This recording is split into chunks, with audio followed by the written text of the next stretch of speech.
that's what's so nice about being in this space yesterday and the day before was, hey, just slow down enough to feel your light field, and then start practicing working with it, start practicing dropping into it more, Well, let's talk about that, because we are here today to talk about the month of October and the radiant body, and this time of the year. I think, generally speaking, when people are talking about,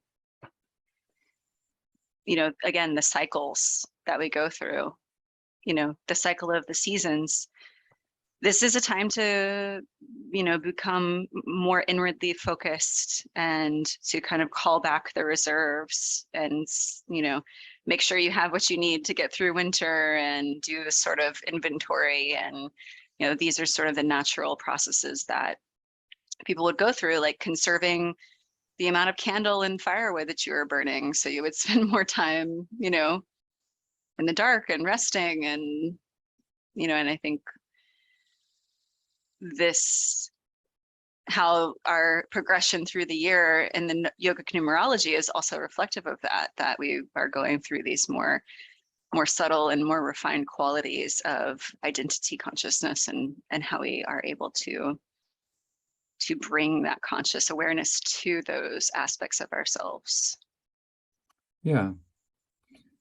And just like in October, with it being a 10-month and being associated with the radiant body, that's the most subtle of the etheric fields of electromagnetic being. And so realizing that things start at that level and then sift down as they lower in frequency to a visible level. It's like we don't relate to the light form that we are, because not everybody sees it. And the people that don't see it will swear it's not there. And the people that do see it sometimes will doubt that they can believe their eyes, or they're, they'll verify, that you are indeed light, and be criticized or persecuted, for that. So, the ability to come into the fall season and, notice what's been done with creativity, through the summer, and what we planted, what's worth harvesting and taking into the barn, and what just gets left to rot and fertilize the field. So, or whatever farmers do with the stuff they don't need. I don't know what they do. Compost. Compost. But yeah, it's like dial back the activity a little bit, dial back, and if something creative comes, that's what wintertime hobbies are for. But learning how to recognize and utilize the light field, especially the radiant field, so just retracing steps this year with the year of the arc line, so that we can refine our sensitivity and then use that sensitivity to recognize where needs are, and then become that person at prayer, become that that entity that can dip into the cup of prayer of the heart and be an avenue or a channel for grace. It's like, well, we all pray for stuff, and sometimes they get answered, and we say, well, God answered my prayers, or Saint Anthony helped me find, my wallet, or whatever it is.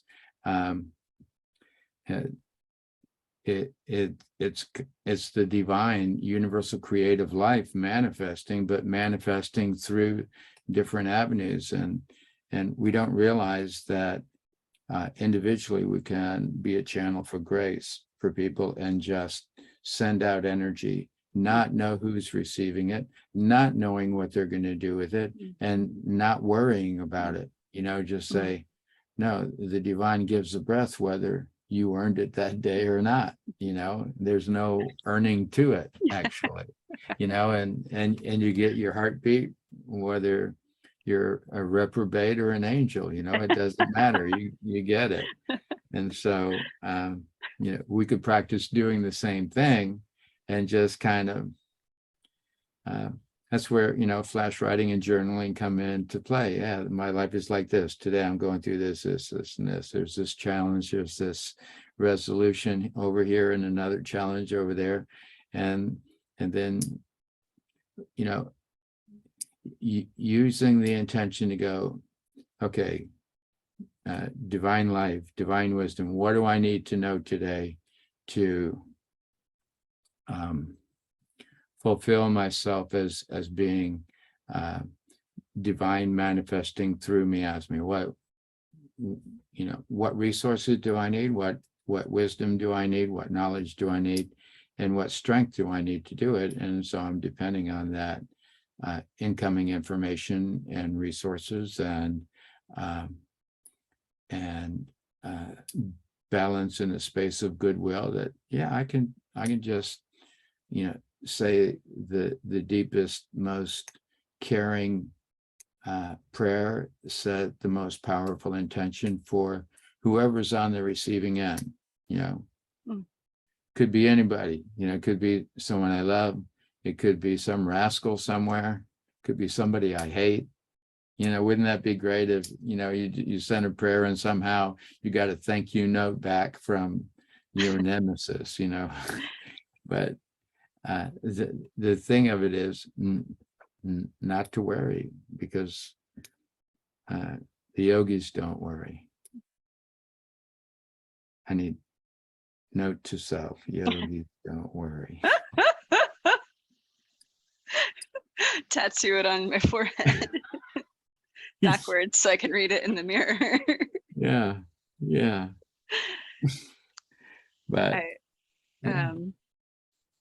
so many that there's so many things popping from what you said, and one of the things that has been most healing for me recently is recognizing and celebrating the success of others and people who in the past I've had drama with or contentions with, or they were a pain in my neck or a thorn in my side, or oh, I'm bound to this person for eternity because of reasons, and this is my karma of my bad choices and kind of thing. And then just recently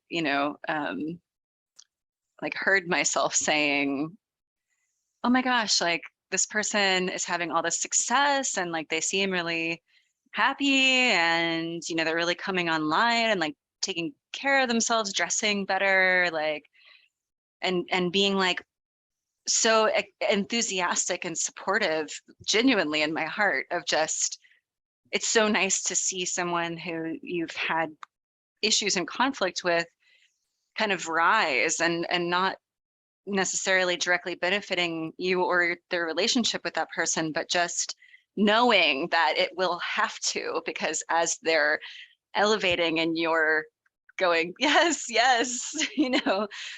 forget all that other stuff I said, like this is the now, and look at you go.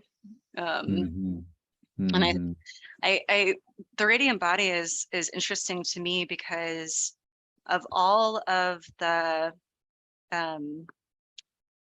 layers, it's the one that has the largest footprint when we learn how to work with it. And so I'm always sort of curious about how those are interacting with one another, in this subtle way, because we all have, even people who don't know and don't do this practice and whatever, they still have a radiant body that is engaging with our radiant body, and we're sort of commingling. So, is it like I don't know. I don't know if you have any thoughts about that, but it's just, it's something that's interesting to me because it's really, we think so much of ourselves, you know, either one way or the other, like we're totally individual or we're totally merged into some tribe or group or God God, or, you know, we're not usually, outside of these types of conversations, we don't usually sort of parcel ourselves out and say, well, this one aspect is like this and this other aspect is like this, but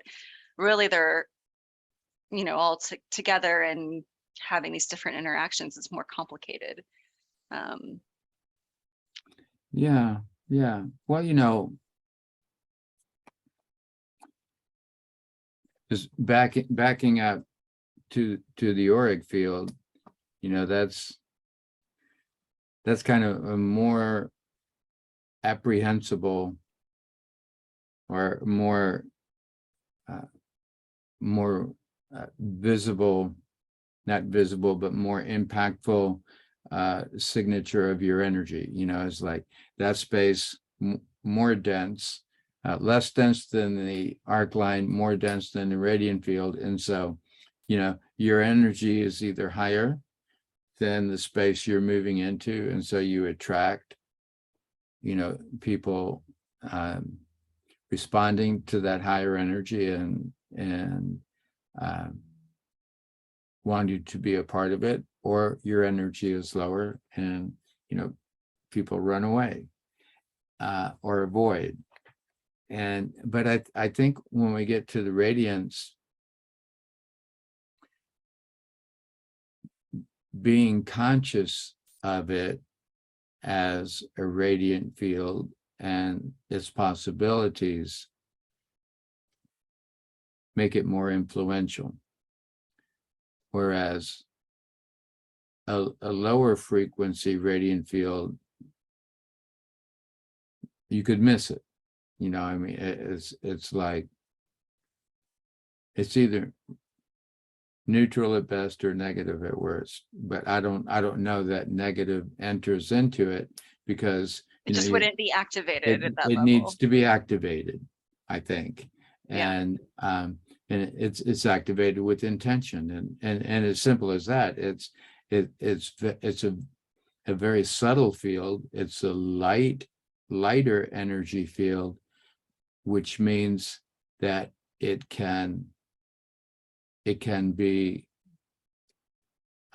managed more easily. You know, it's like trying to manage the dense physical environment requires a lot of work, a lot of energy. You know, getting into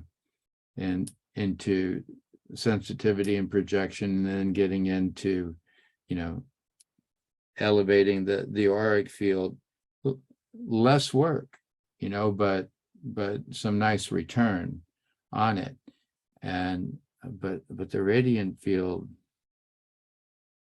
is, you know, being light makes it, yeah, just set an intention and send it out, recognizing that the electromagnetism, that lighter electromagnetism, you know, is very nimble, and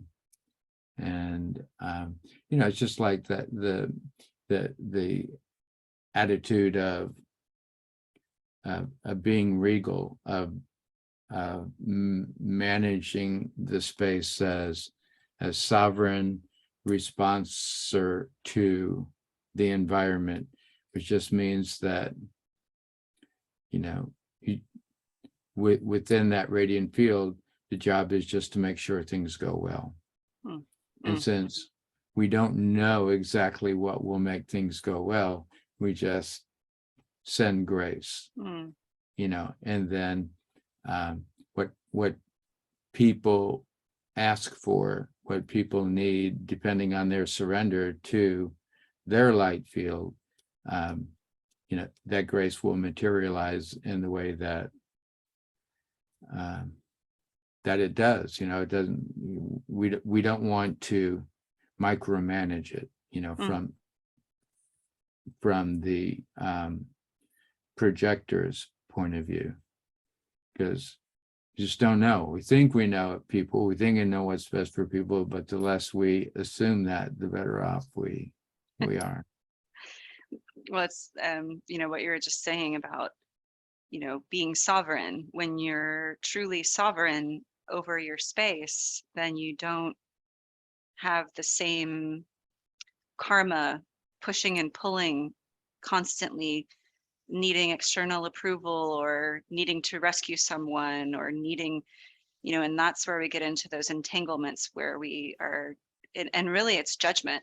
It's just such a insidiously placed version of judgment that's wrapped up in our love and care for others, but it has all of these, shadow attachments of, our own unexpressed needs to be in control and just all that sort of stuff.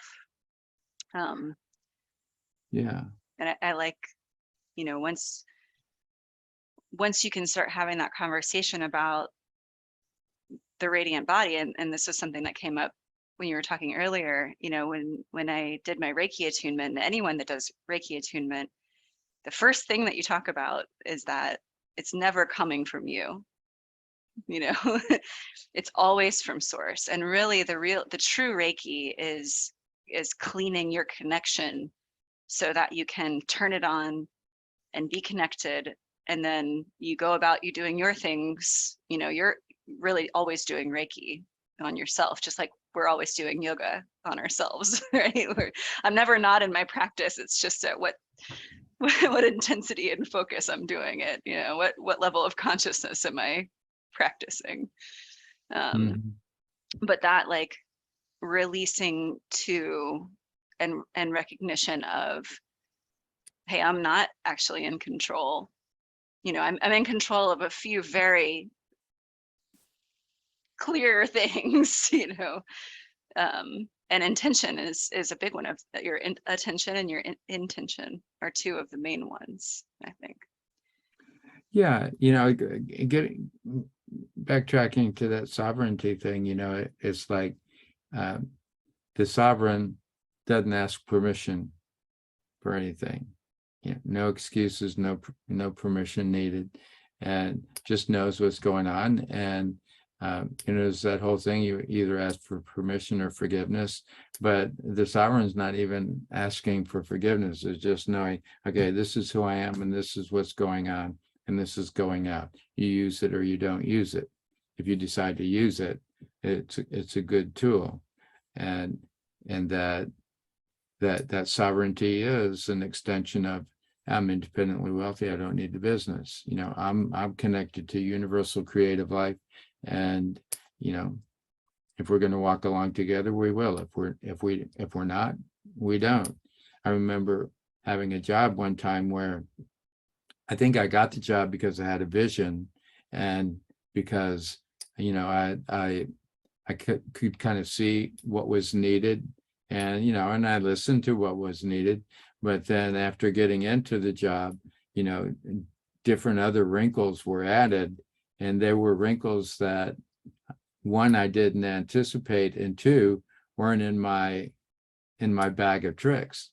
And the more I tried to fulfill that need, the more dissonance grew until it became unworkable. If I'd have stayed, with my original intention, who knows what would have happened? I may have left sooner. I don't know, but it's like, hey, if we make a contract, we just make sure everybody realizes what it is, and anybody can change their mind along the way, but if it's coming from the heart, you just fill it with that heart energy, and things always work out anyway. But that the creation of angst by always asking for forgiveness, or always seeking permission or validation, it's like, I think the yogi doesn't need to ask for validation. Just goes, dude, here it is. Here's my pranayama, here's my mantra, here's my energy, and here's my grace. Like it or don't like it. We need to record this so I can listen to it later. We are recording this. Yeah, and I watch these usually 3, 4, or 5 times through as I'm editing and things, and so this has been a unique healing and educational journey for me, because I get to hear, there's so many little things where it's just like one sentence. Usually it's you're saying this one sentence, but I've had a few zingers over the year, mhm. and hearing them, it's like things you don't know, or you do know, but when you hear it, it just has that resonance quality of like, that's truth. Like, I'm hearing something that is important. And then the next thing that happens, I think, for most people, and definitely for me, is that mind takes over and starts to, do what it does. Either it compartmentalizes it, or it picks it apart, or it ignores it. The next thought is let's move on to something else because we already know this, but those are like so many just little nuggets of truth that we're just like trying to, get the nervous system to adjust to these things we know are true, but we're so inundated and through these densities that we're constantly managing, like you're talking about. We're constantly having to renegotiate the densities of third dimension, and our 3 minds and relationships, and Yeah, I think there's a hesitation also, and I see it in our culture too, and it's something that's like, it's like flagged in my mind, like this is something that should be addressed, I think, by people who, like you and I, who do sort of question the spiritual philosophy of our lifestyles, and what we see and what people really seem to be truly yearning for. Like, this has been a millennia's old conversation, but that self versus other, and like, what am I giving up when if I'm someone who thinks about their radiant body and wants to be, generous. It's like seen as generous to care for others at the agape level, right? Agape is the love of all beings, just because you share beingness with them, not because they're mean something to you or serve a purpose in your life, but simply because they exist, and that I tend towards that philosophy naturally. I'm a pretty optimistic person, but I also encounter that need to self-protect and to self-isolate and to, hide certain things and to protect my vulnerability, and to be, me in my, Kate protecting Kate stories. yeah, and that especially becoming more and more evident now, that need the protective mind to be protected on the third dimensional level just always seems to require a payment for the protection. It's like the boys coming around every month. What you got for me? And so the more we feel threatened, the more we're willing to give away to feel safe. So the whole idea is, yeah, the radiant field is your protection. You change somebody's attitude toward you, the closer they come to you, the more they feel the love of your true nature, and they forget the animosity. But the way things are so impersonally controlled now, it requires, the base of the population to just decide that I'm sorry, I'm not giving away anymore, and I'm going to, as sovereign of my space, make sure that I see that everything goes well. And sometimes that's sending grace to someone who's in pain that's about to do harm as a reaction to the pain, so it's like, there are things afoot that, if we agree to them, we'll be sorry later on down the road. And it's up to us to pay attention, and it's up to us to really show courage and show that, I'm aligned with divine. I got nothing to worry about, and I don't need a union card, and all that stuff. I'm and I don't need your stinking money. Right? I mean, It's so it's, true, yeah, though. Yeah, it's and so true. not degrading money or No, wealth or no. anything like that. But But what you were it's like, I'm saying not about for this sale. this I'm not for gangster, sale. yes, yes, it really is a manipulation of, and like you're saying, that the need to feel safe and protected, and what we're giving up in exchange for that, and then the trust, the deep mistrust that we have of,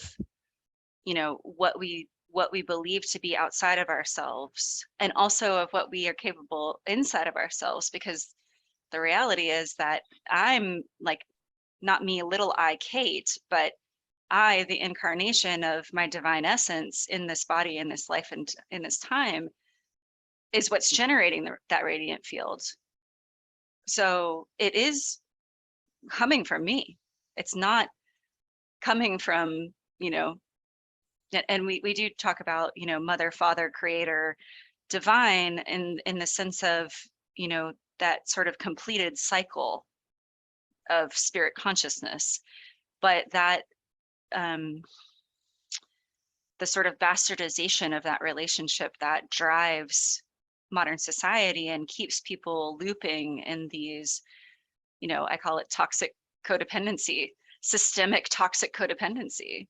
It really is those damaged relationships that are so ingrained, childhood wounding and unresolved trauma and unhealed shadow work, these things that we are afraid to look at and afraid to own, and that just feeds us back into that need for approval. And if you're getting paid a certain amount, then you're approved of this much, and then if that's the case, then you can get a Tesla, and if you get a Tesla, then like you're so approved, because not only are you getting the money, but you got the best electric car money can buy, so you're Yeah. and we Yeah. all have seen, poverty is not, poverty in and of itself is not holy, and wealth in and of itself is not holy. But I know a lot more poor people who are happy and connected and stay with their families, and then I know people who are wealthy and striving and trying to climb for the pursuit of something, whether that's money or something that's connected to or is represented by money. Yeah. I'm talking with Joe, who's come back from Costa Rica for a month or two, and just talking. You just talk to people in third world countries and see how happy they are, and then look at that third world country like Costa Rica. I mean, it's got everything from happy peons to unhappy businessmen. So you ask the people that go there. The Germans, the Swiss, the Americans, the Italians that go there, just how happy is the first world country? How happy is the third world country? And ask the third world countries that stepped up and democratized and capitalized, well, how much happier are you now? And I'm not saying, I'm just kind of playing off that, money's not good or bad. capitalism or communism not good or bad, but there's a balance just of being and not needing. I don't even know what PlayStation is the latest model now, but it used to be, God, you had to have a PlayStation 2 or PlayStation 3, you know, so you could, you know, feel like you were worth something. And I'm going, well, okay, go at it. I don't want to take time to learn that stuff. Honestly, the best time that I have had in the last, couple of days or few days was I'm staying here with my mom and came to visit, and I laid on the couch and was like, "Ah, I feel like I should be productive right now, but I just need to just lay here, and the wind was blowing the wind chimes and the birds were chirping and the window was open and I was just laying there not doing anything, really not even thinking a thought beyond the constant thoughts that go on, but nothing specific. And at a certain point, it was just like, this is really nice. This is, I don't need to be playing some game or reading a book or educating myself or working on social media stuff or, I just need that little bit of space to just feel things out and go, it's okay. Right now, this moment is could not be better than it is right now. Yeah. And I think we Yeah. can consciously activate that,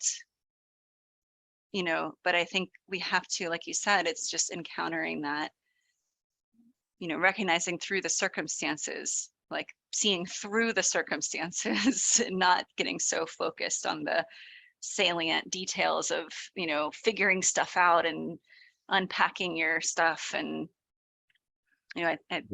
when I'm feeling connected through the radiant body, that's how I feel. I feel like the golden hour of light, when the sun, right before the sun sets, and it's just has that glow and the air has that certain quality and it just feels like nothing bad could happen in that moment, in that space, because it's really like, seeing the garden for just a few minutes, like, oh, Mm-hmm. here I am, in the Mm-hmm. garden, Yeah. and nothing, I don't have to be anything, I don't have to do anything, I don't have to achieve and acquire approval. Yeah. Yeah. Yeah. It's just the last couple of days we just practice getting deeply into recognizing the light field, getting into Shuniya, letting go of the body, letting go of the mind, and just feeling comfortable being there, coming out, and just practicing dropping back in, just because you want to, and and just setting a bookmark that, maybe it's a breath, maybe it's something else, but setting a bookmark that reminds you, hey, drop back in. It's okay. The world's not going to go away if you're not thinking in this moment,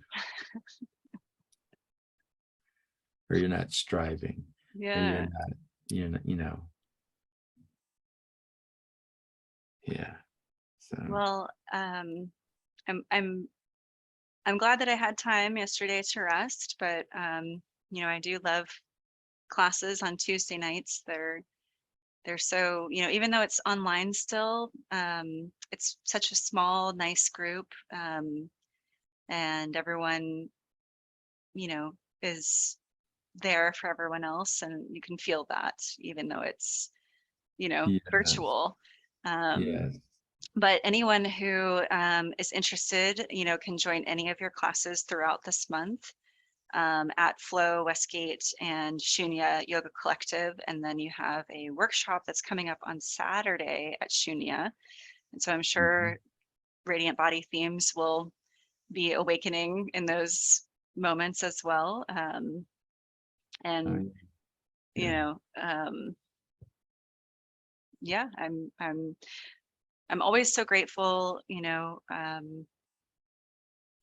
I always get so much out of our chats, and I know that the people who are following this either closely or just occasionally also get so much out of hearing you speak, and just, you know, your philosophy and your attunement to, you know, your truth in this yoga practice, and not being dogmatic, and not being, you know, having this sort of rigid projection of being this upright, supposed to be like this yogi, where you're, you know, you're very real. And I've always very much appreciated that. And I know a lot of people who follow you also, you know, connect to you because of that reason, because we're, you know, maybe a little bit tricksters, or we're, you know, just not, you know, gonna follow the letter just because we're not asking permission or seeking forgiveness for being who we are, right? That's right. That's right. You know, we're just finding a way to be, you know, authentic and happy, and effectively present. I like to think about that. And yeah, if anyone's interested in sound and music and kirtan, October 16th, there's going to be a kirtan program at Flow Westgate from 4 to 6, and there'll be a number of people with kirtan background creating sound there. I just found out yesterday and nailed it down today. Okay, Gemma will be there, who teaches, you know, gentle flow, I think, and Tej and Ray will be there. Gurudan will be there. I'll be there, and then there's a flow and sound event happening on the 22nd, the next Saturday, and then the next Friday after that, Saturday, there's sound here in Bastrop. So if anybody likes to drive out to a nice sleepy town, come on out and you know, enjoy gongs, bowls, and some kirtan. And that's at Homespun, which is a very cool place with a lot going on, and in a very nice part of Bastrop where you can walk around and kind of check out the town and stuff like that too. So I know you have some people who are local to Bastrop, but a lot of people that are your students are actually in Austin. So it's just about an hour drive. Yeah, it feels like it's far away. In fact, I used to not come here because oh, in Bastrop, that's so far away. It's like 27 miles, depending on the time of day. It could take you 40 minutes, could take you 50 minutes. But you know, just getting out of the hum of the city, getting out of you know, there are not so many people there, so the traffic cannot be quite as crazy as it is in Austin. But you know, nice place. And it's growing. The woo-woo crowd is picking up momentum. So add to that if you come out. Yes, yes. Great. Well, I have another appointment, so I have to run off. But I so appreciate you, and can't wait to connect with you in class and get to experience this, you know, next layer of the 10 bodies, and just continue doing that work. So Indeed. Thank you, Kate. it's an Blessings. honor. Always appreciate you, and blessings to everybody listening. Have a good day. Thank you. You too.